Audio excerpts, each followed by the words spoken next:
10-12 জনের মতন আসছি। আমরা একটু ফিনিশ, আমরা এখানে আসছি, আমরা রং নেওয়ার জন্য একসাথে এরকম 10-12 জন হয়েছি। তো কিন্তু হচ্ছে যে আমরা তিনজন করে আলাদা আমরা এখানেই করবো, আমরা এখানেই করবো।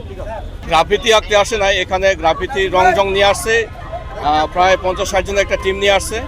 আমরা ওনাদেরকে বিনয়ের সাথে অনুরোধ করেছি যে এখানে চট্টগ্রাম মেট্রোপলিটন অধ্যাদেশের 30 ধারা মোতাবেক যে কোনো ধরনের অবৈধ সমাগম, অবৈধ সমাবেশ, মিছিল মিটিং সমাবেশ, যে কোনো ধরনের সমাবেশ নিষিদ্ধ আছে।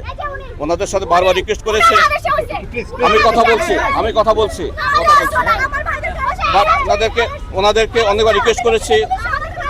তো আমরা তারপর আমাদের বাধা ডিঙিয়ে, আমাদের পুলিশ কর্ডন ছিল, পুলিশের কর্ডন ডিঙিয়ে ওনারা আমাদের আইনানুগ নির্দেশ অমান্য করেছে, যার কারণে আমরা সেটা নিবৃত করেছি। এতটুকুই নিবৃত করেছি।